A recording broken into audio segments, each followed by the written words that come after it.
নিগম সুধা blog চ্যানেলের ভক্ত সম্মেলনী চতুর্থ পর্ব শুরু করলাম 1432-এর তারাপীঠের ভক্ত সম্মেলনী। জয়গুরু জয়গুরু। আমরা এখন ভক্ত সম্মেলনীতে ঘুরে বেড়াচ্ছি। এই লাইট জ্বালা আছে, এই যে ভক্ত সম্মেলনীর প্রাঙ্গণ। আমরা এখন ঘুরে ঘুরে চারদিকে দেখছি ভক্ত সম্মেলনীর এটা প্রাঙ্গণ।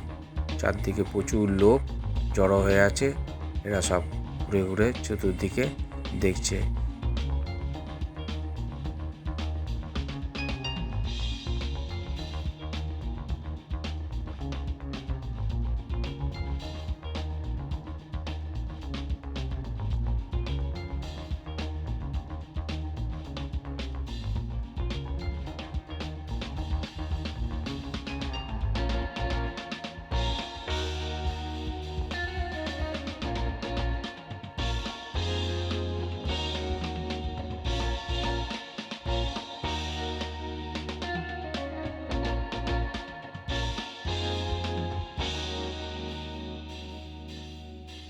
ছবিতে নিগমানন্দের জীবনী দেওয়া আছে, সেটা লঞ্চ করা হয়েছে।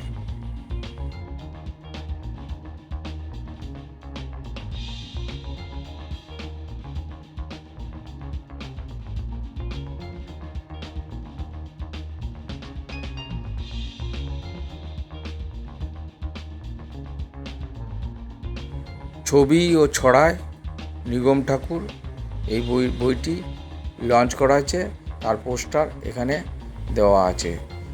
জয়গুরু জয়।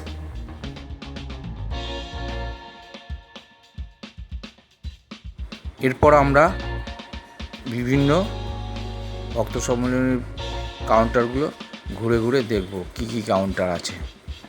জয়গুরু জয়গুরু।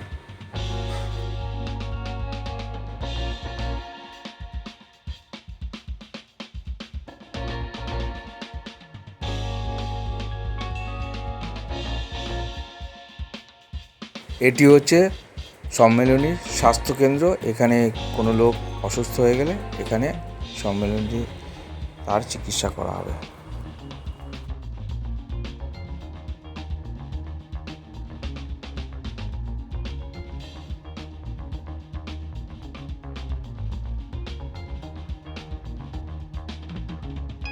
এর পাশেই নিগম বার্তা কাউন্টার। এখানে নিগম বার্তার বিভিন্ন রকম প্রচারের ছবি এবং ক্যাসেট এবং সিডি পাওয়া যায়। তার পাশেই আছে পরবর্তী ভক্ত সম্মেলন গঙ্গাসাগরের কাউন্টার। এখানে পরবর্তী কাউন্টার মানে গঙ্গাসাগরে কী কী হবে তার সমস্ত। এর পাশেই আছে শ্রী গুরু মন্দিরের গুরু ভাই বোনেরা এখানে একটা কাউন্টার খুলেছে, তাদের পরিচালিত বুক স্টল। এখানে ঠাকুরের বই, ঠাকুরের ছবি এসব এখানে বিক্রয় করা হচ্ছে। এইগুলো সব ঠাকুরের শিষ্য ভক্তরা এখানে এসে সহজেই পেয়ে যাবে।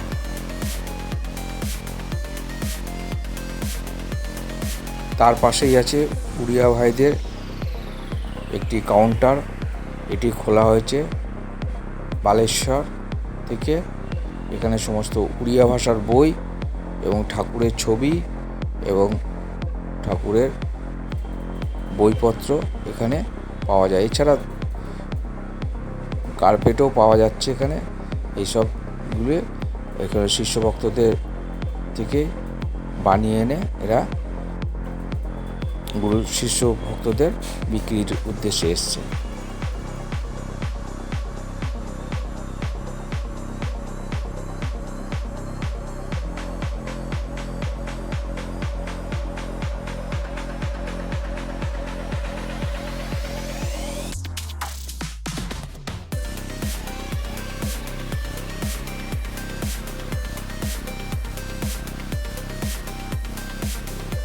এখানেও প্রচার বিভাগের বুক স্টল এখানেও বইপত্র বিক্রি হচ্ছে। এছাড়াও ঠাকুরের ছবি, শঙ্করাচার্যের ছবি, বাবা কাবার ছবি, এসব বইগুলো, এই ছবি এবং বই এখানে পাওয়া যাচ্ছে। এখানে সহজেই শিষ্য ভক্তরা এইসব বইগুলো চাইলে এখানে পেয়ে যাবেন। জয়গুরু, জয়গুরু।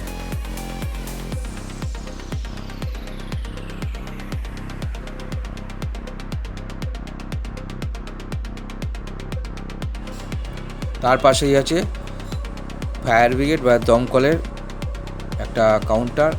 এখানে পাশে গাড়িও রাখা আছে। এখানে কাউন্টারে ওরা ছোটোখাটো অগ্নিকাণ্ড হলে ওরা আগুন নেভানোর জন্য এদের ব্যবস্থা করে রেখেছে। তার পাশেই আছে নিগমানন্দ মিশনের কাউন্টার। এখানে নিগমানন্দ মিশনে যদি কেউ দান করতে চায় কিংবা মেম্বার হতে চায়, তার একটা কাউন্টার খোলা আছে। জয়গুরু, জয়গুরু।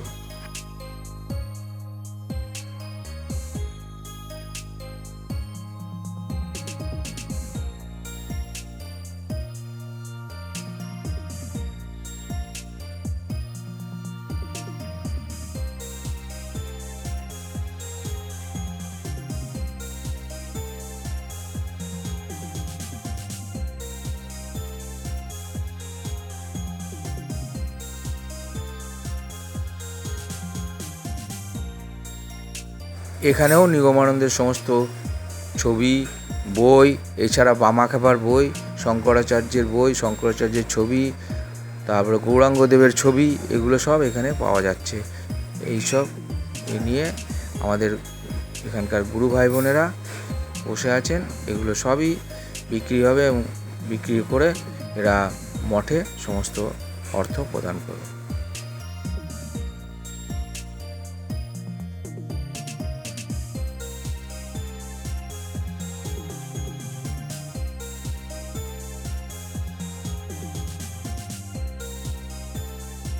এটি সারস্বত গ্রন্থাবলী, এটি পরিচালনা করছেন হালেশ্বর মঠ। এখানে যত রকম বইপত্র হালেশ্বরের থেকে পাওয়া যায়, সমস্ত বই এখানে পাওয়া যাবে। জয়গুরু, জয়গুরু।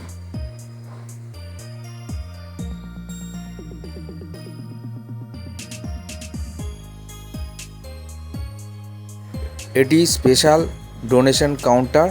এখানে যদি কেউ বিশেষভাবে দান করতে চায়, তাই কাউন্টারে এসে তারা দান করতে পারেন।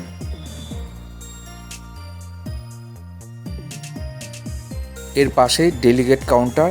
এখানে ডেলিগেট সংগ্রহ করে ক্যাম্পে থাকার এবং প্রসাদ গ্রহণের ব্যবস্থা হয়। এখান থেকে এরপর আমরা পৌঁছে গেলাম বামাখাবার মডেল আটলা গ্রামে। সেখানে আমরা আস্তে আস্তে প্রবেশদ্বার দিয়ে প্রবেশ করছি।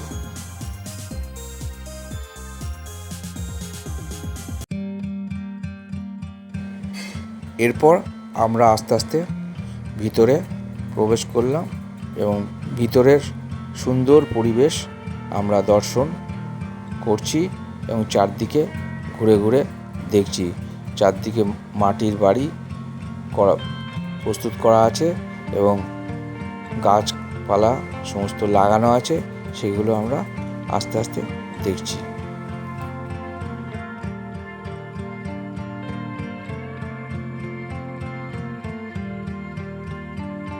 বিচুলি দিয়ে কি সুন্দর চারদিকে মাটির ঘর এবং বিচুলির চালা দিয়ে কি সুন্দরভাবে ঘর তৈরি করা হয়েছে এবং নিচে কি সুন্দর মাঠের মধ্যে গাছপালা লাগিয়ে বাগান বানিয়ে কি সুন্দর করা হয়েছে। এবং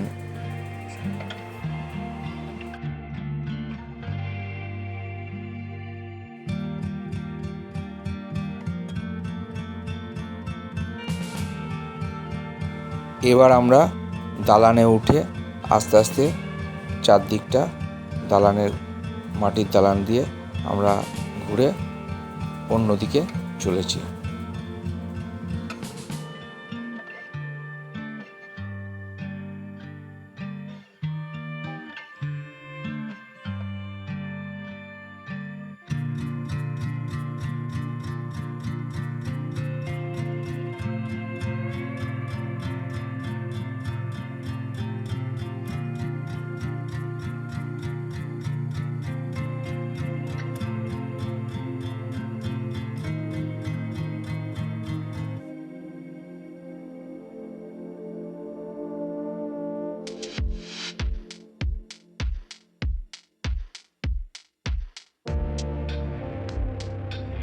সামনে ওই যে দেখা যাচ্ছে ওটি হচ্ছে মডেল তারাপীঠ মন্দির।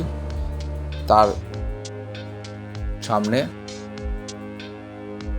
গুরু বামাখ্যাপা ও তার সঙ্গে শিষ্য নিগমানন্দ বসে আছেন ঠাকুরের মন্দিরে। আপনারা দর্শন করুন, দেখুন মায়ের সাথে তার দুই ছেলে কিভাবে বসে আছে।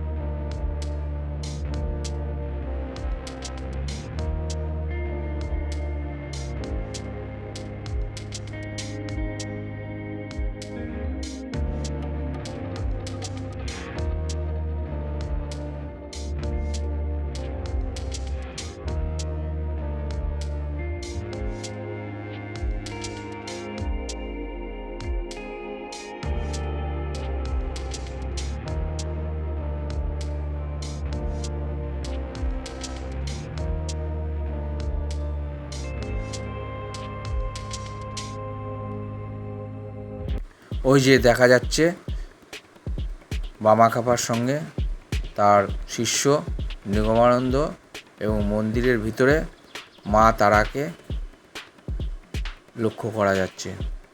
দেখুন মায়ের মূর্তি দর্শন করুন এবং দেখুন বাইরে বারান্দায় বামাখ্যাপা এবং নিগমানন্দ বসে আছে।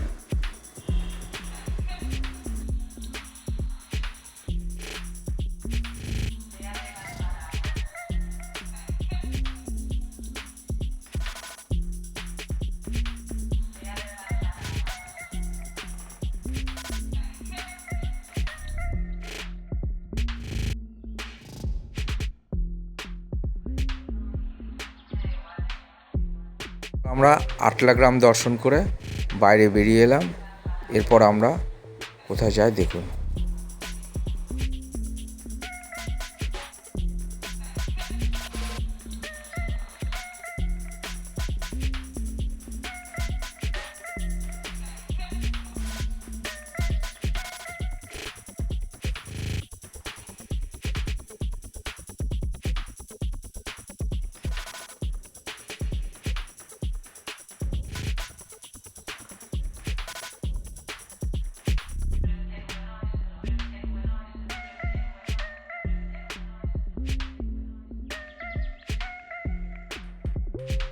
পর আমরা প্রসাদ গ্রহণ কেন্দ্র, যেখানে বুফে সিস্টেমে রাখা আছে, সেখানে আমরা প্রবেশ করেছি এবং আজকে আমরা বসে না খেয়ে আমরা দাঁড়িয়ে দাঁড়িয়ে বুফে সিস্টেমে খাবো। সেই জন্য আমরা বুফে সিস্টেমে আজ প্রবেশ করেছি এবং দেখুন সামনে ঠাকুরের মূর্তিও রাখা আছে। দেখুন খুব সুন্দরভাবে আমরা এখানে বসে না তো দাঁড়িয়ে বসে বুফের যে প্রসাদ গ্রহণ কেন্দ্রটা করা হয়েছে, সেখানে উপরে লাইট দিয়ে খুব সুন্দরভাবে সাজানো হয়েছে এবং সামনে আমাদের ঠাকুরের মূর্তিও রাখা হয়েছে। এখানে সবাই প্রসাদ গ্রহণের জন্য অপেক্ষা। ভক্ত সম্মেলনের চতুর্থ পর্ব এখানে শেষ হলো। এরপরে শীঘ্রই শেষ এবং অন্তিম পর্ব আসছে। আপনারা অন্তিম পর্ব দেখুন, এটিকেও দেখুন।